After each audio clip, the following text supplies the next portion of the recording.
Look, if you're planning to own a practice one day, you're probably thinking, all right, get some experience as an associate, save up money, buy a practice, or do a startup. And that's exactly how most dentists do it.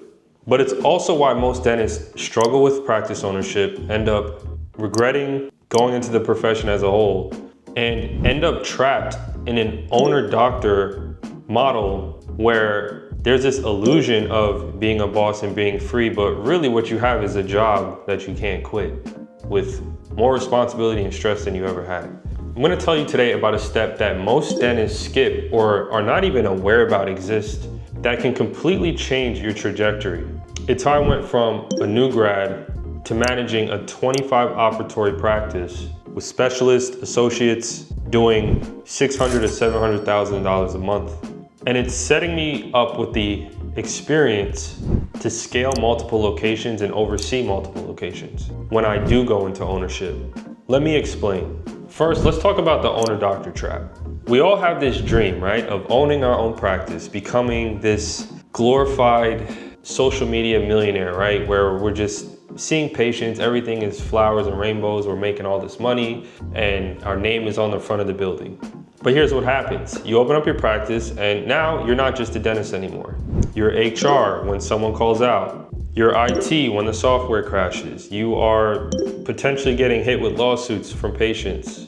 You have now a payroll. You're a therapist to your staff when they have drama. You basically bought yourself a job where you're responsible for everything, but only are getting paid when you're sitting in the chair doing dentistry. And when you're not sitting in your chair doing dentistry, the clock is ticking and expenses are starting to gather. Every hour that you're sitting down in your own practice that you own and you're not producing, you are essentially losing money. You have staff that you have to pay, you have overhead, you have lights that you got to keep on. And every month you start off essentially in the red. When you go on vacation, you either have to hire a temp doctor, which is going to cost you, or you're still the one on call. Right? You have patients calling you while you're in the Caribbean somewhere on a cruise ship, and you can't really scale because the business depends on you, right? And worst case scenario, what if something happens to you and you're unable to practice? So this is what I mean by the owner-doctor trap. You're not really owner or entrepreneur. You're just self-employed with a lot more stress and overhead. And don't get me wrong, if you can do this well, and a lot of doctors do this well, but it takes years of gritting through hard times, and especially in today's economy, it's tough. And not only that, we have to think about the DSOs and the large corporations and the high concentration of dentists that are in one area. You know, I mean, how can you compete with a DSO who's offering dental assistants, you know, a $2,000 signing bonus or a $50,000 signing bonus for associates? And most dentists don't realize they get into this trap till it's too late and they get burnt out. And in the worst case scenarios, they completely lose all hope and their mental health declines. They are unable to really develop and build any type of retirement plan because they're essentially just going and hunting and killing what they eat every day. Now, the step that most dentists are missing is getting that leadership experience before going into ownership. And I think that there's DSOs and private practice opportunities out there that offer this, right? The ability to be what's called a lead dentist or a managing dentist, or in my case, a dental director, where essentially I wear the hat of an owner, right? If there's IT issues, I'm the one that has to go solve them. I'm involved with hiring, I'm involved with firing. I have meetings with my regional, I'm going over a P&L, I'm understanding how P&L works. I'm seeing where my office stacks to the 100 of offices within our company. I'm able to see what other docs are doing and how their numbers stack up to ours, and really just getting a feel and a pulse for not just my role as a dentist, but the industry as a whole, what offices are working, what offices are not, what doctors that are doing well, what they're doing right or wrong. And I also get to take on all the mistakes and responsibility of an owner, but without any of the real liability, right? And I don't have to hold the bag of payroll and overhead and stuff like that. So it's really a great opportunity that's kind of like a risk-free way to practice being an owner, right? And in my experience, if I were to go into practice ownership, which I think I may, I think the smartest and only way it makes sense for me is to be in a position where you are scaling, right? And you're having multiple locations and you're building systems and it's running without you having to be sitting down in the chair. Now, don't get me wrong, there's still stress, right? You're still gonna be the one putting out fires, but you're essentially more of an entrepreneur than you are a doctor. And I think to do both is to literally be insane, right? To have the stress and liability of an owner and also be the doctor doing the work, it makes it extremely and almost impossible for you to do well at both, right? Without literally losing your mind or being a complete loner who's not spending time with friends and family. It's really tough. So you may be asking, all right, where do I get this experience, doc? Where do I get this? It sounds cool, whatever. Now, most private practices don't offer this. There will be some far and few that do, and they're probably already in a DSO type of system. Now, I want you guys to remember that a DSO is just really any group of offices, right? So even the doctor owner who has 5 offices and he's just a local person and he's not like a big franchise like Aspen, that's still technically considered a DSO. And any doctor that has more than 1 office, they are more likely to offer an opportunity where they do give their associate doc a more leadership position, right? Because they need someone that's gonna act as a liaison and boots on the ground, if you will, that's running that office and reporting back to them and working with them to identify bottlenecks and scale up, right? However, DSOs are more likely to offer this opportunity, right? The regional role, a managing director role, a lead dentist role, this is something that they encourage, right? Because they want doctors who are gonna be thinking like entrepreneurs and doctors that are not just gonna be there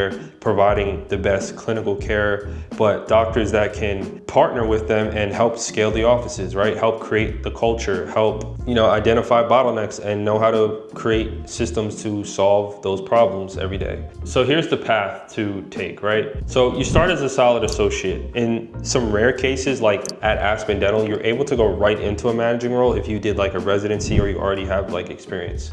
They are much open to accepting younger people to be in these leadership roles. So that's somewhere to definitely look. I did that role at Aspen and, while I didn't end up staying there, I did learn a lot and I don't knock it and I don't want to say like it's maybe the best for you, but I did learn a lot. It was a great experience. That's where I learned a lot of the business. I learned a lot about metrics. I learned about how to change behavior to influence metrics, right? Like how to get treatment acceptance, how the percentage of credit applications that my front desk was doing had a role in playing to case acceptance and patients accepting the treatment plan that I presented. I presented a great treatment plan. The patient was happy and on board, but we weren't providing them with options to finance it. We were less likely to see that case acceptance and that production go up. So those are just little things like there that I learned that was really good. So you want to start off as a solid associate. I think if you're able to produce 100,000+ a month, you're definitely on path to move up the chain. It means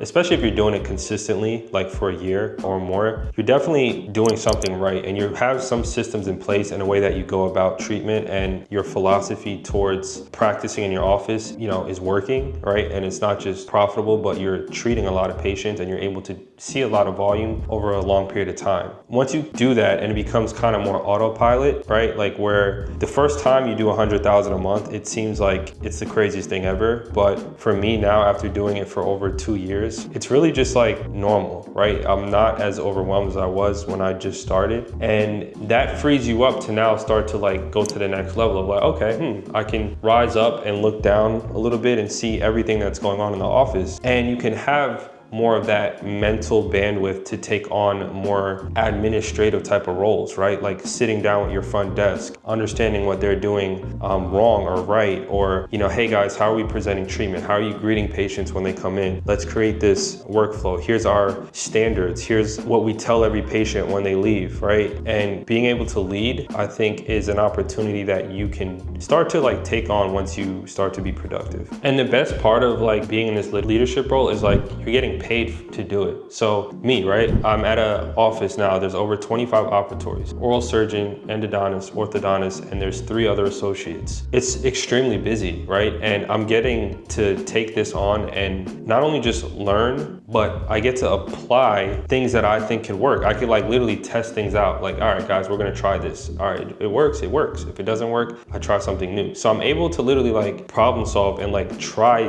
different things without worrying about, oh my gosh, is this gonna, I don't know if we should try to do this because I'm worried that it's gonna make our numbers go down. Because once you're the owner, like you have to hold the bag, right? Whereas me, I don't pay the overhead, I don't pay the payroll, I don't worry about any of that. I'm just there trying to practice and find ways to grow the office. And not only am I like getting this experience with none of the financial burden or headache or just mental stress. When I leave the office, I leave the office, but I'm getting paid to do it, right? Like as a director, I do get a bonus, right? I do get more incentives to grow the office. So it's like the perfect experience, I think, that you should do if you think about going into ownership. Now, you may do a couple of these things after you have an experience like this. I damn sure don't want to be an owner. It's crazy. I can't believe I ever thought about being an owner. And there you go. You just save yourself another $500,000 and another 10 to 20 years of your life, right? 2, you may say, okay, I can do this, but I need to just fine tune and understand these aspects. And then you stay there till you understand it. And then you can go and branch off on your own. Or 3, you absolutely love it and love the freedom of being able to leave the office and say, I don't want to be an owner, but I want to stay in this leadership role. And maybe you could even climb up the C-suite ladder, right? To be a chief dental officer of a DSO or something like that. So there's a lot of different ways you can go about it, but I think it's like something that you should seriously do if you're thinking about going into ownership. And these are roles, guys, like I said, with certain DSOs, they're available to you like literally right out the gate. So why not, right?